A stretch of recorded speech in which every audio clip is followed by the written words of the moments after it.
Eh bien, bonjour tout le monde. Après quelques semaines où j'ai plutôt évoqué les affaires sociales du pays, à savoir la révolte des Gilets jaunes, que je soutiens, je voulais vous parler de la zone de confort, ou dites encore la zone d'évitement. Alors, c'est un sujet qui me tient à cœur parce que j'ai des difficultés à sortir de ma zone de confort, pour tout vous dire. Et je pense qu'on est nombreux.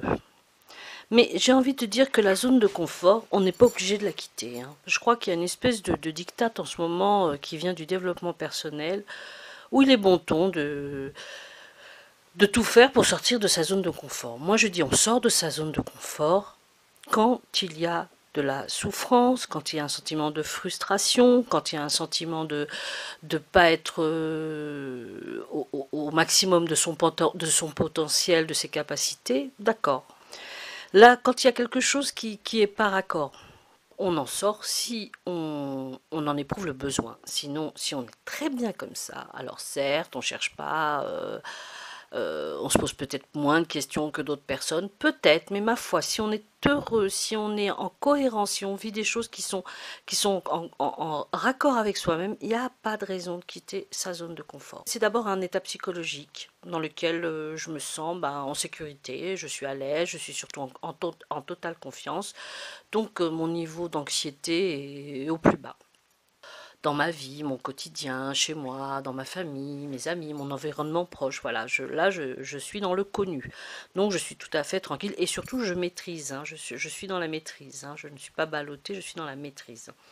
Voilà, ça c'est être dans sa zone de confort. Elle n'est pas statique, hein. Au fil des années, elle va s'élargir, hein, à mesure que je vais développer de nouvelles opportunités, que je vais faire de nouvelles rencontres. La zone de confort diffère, c'est quand elle provient d'une impulsion intérieure, hein, d'un désir. On a décidé de changer de cap dans sa vie. Moi, il y a deux zones de confort. Celle que j'appelle accessoire. Alors, vous pouvez trouver d'autres mots, hein. Moi, je dis accessoire.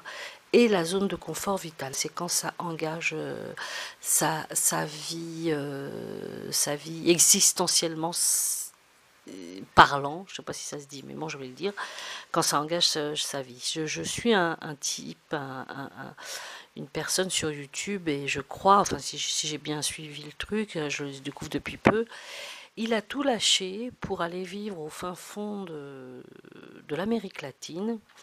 Il est parti avec son chat, il écrit des bouquins, il fait des vidéos. Et alors pour moi, c'est ça, là, ça vraiment, c'est la zone de confort vitale. Et puis la zone de confort accessoire, du style, je vais m'inscrire dans une assoce, je vais découvrir, je vais faire de nouvelles rencontres, je vais faire une activité qui diffère un peu. Voilà, pour moi, ça c'est des petites zones de confort qui n'engagent pas grand. Voilà, enfin, pour beaucoup, ça n'engage pas sa vie. Voilà. Alors, pour ceux qui veulent sortir de leur zone de confort et qui ont du mal.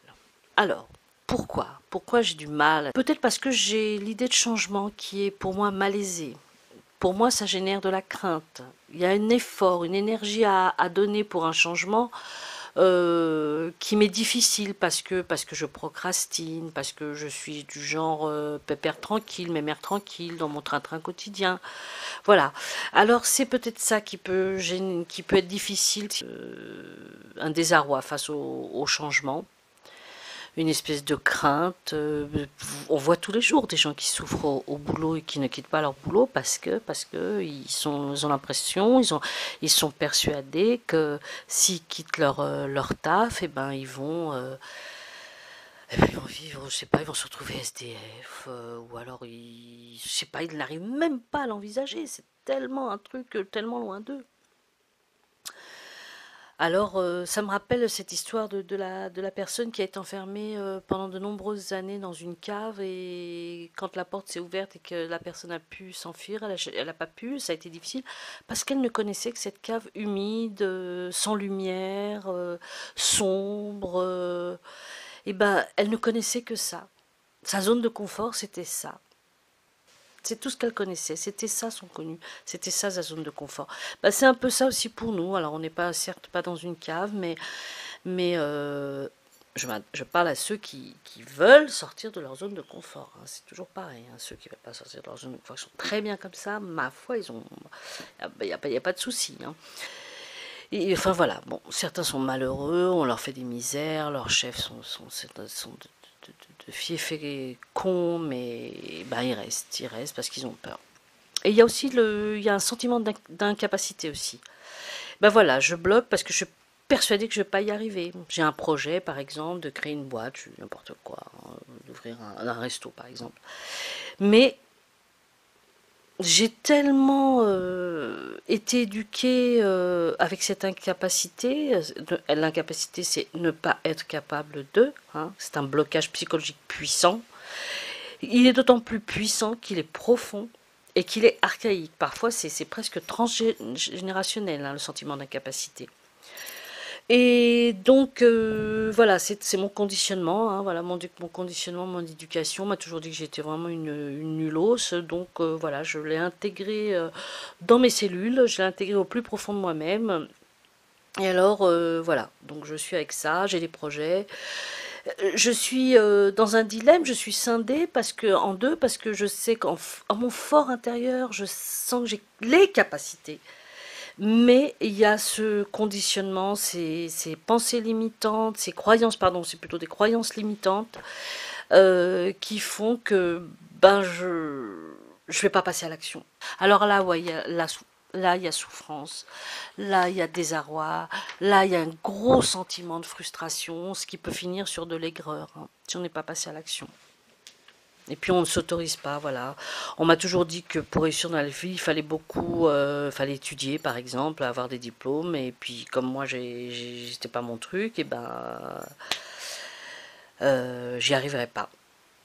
Voilà, mon conditionnement a été négatif et pour ça, il faut le dépasser. Le dépasser, qu'est-ce que c'est? Comme toujours, comme toujours, comme toujours, c'est la prise de conscience. Parce que quand je vais prendre conscience du conditionnement, qui est à l'origine de mon sentiment d'incapacité, eh ben déjà je vais commencer à détricoter, je vais commencer à aller regarder au fond et commencer à voir, et c'est un travail de, comment dire, c'est un travail de tous les jours, ça. Je vous dis pas que vous allez, un claquement de doigts, vous allez sortir de votre zone de confort. Le premier pas, c'est la prise de conscience. Quand on commence à prendre conscience, là, on fait un travail d'investigation. Pourquoi c'est quoi pourquoi mon problème d'incapacité? Là, je vais creuser, je vais lire des choses, je vais m'intéresser, je vais écouter des conférences et je vais commencer à détricoter, arriver à enlever ce nœud là, ce nœud qui est mon incapacité, hein, quelle qu'elle soit. Dans l'incapacité, il y a la crainte, il y a la peur, il y a tout, hein. Elle est déracinable, hein, la peur, la crainte, le sentiment d'incapacité, tout ça c'est déracinable, hein. Même si elle fait partie de mon système de pensée. Quand je prends conscience de la manipulation de mon mental, hein, de mon ego. C'est ça dont il faut prendre conscience. Il faut sortir de son ego, il faut sortir de son mental pour essayer d'être le plus proche de son âme. Alors bien sûr, c'est facile à dire, mais il faut vraiment se débarrasser. L'ego, c'est quoi? C'est le conditionnement, hein, on peut sortir de cette matrice, hein, et faire comme on veut. Mais c'est un travail de tous les jours, voilà, quand je sais que je suis victime de la manipulation de mon mental, hein, déjà j'ai fait un grand pas. Alors il y a 4 questions à se poser pour savoir si on a des difficultés à sortir de sa zone de confort. Eh ben, je vais faire le focus sur mes comportements, mes habitudes. Est-ce que ces comportements, est-ce que ma vie, est-ce que mes habitudes de vie sont en adéquation avec mon mode de vie, avec ce que je souhaite réaliser dans ma vie? Voilà, ça peut être une question. Quels sont mes atouts, quels sont mes atouts et mes qualités? Alors quelquefois on a du mal à déterminer, à distinguer exactement ses qualités, ses atouts, même ses défauts, hein. Et ben on peut demander à son entourage, hein, quelqu'un de proche, hein, qui réponde en toute franchise à cette question. Et puis toutes ces habitudes dans ma vie, toute ma vie, quoi, mon quotidien, ce qui compose, ce qui fait ma vie, Est-ce que c'est quelque chose que que je subis aujourd'hui? Voilà, tout ça, c'est, il faut décortiquer, il faut se pencher à l'intérieur de soi, j'ai envie de dire, hein, se regarder le nombril, mais dans le bon sens du terme. Voilà, cette vidéo est maintenant terminée. Si ça vous a plu, petit pouce en l'air, et puis n'oubliez pas de vous abonner, et n'oubliez pas, vous méritez, nous méritons, vous méritez le meilleur. Bye bye.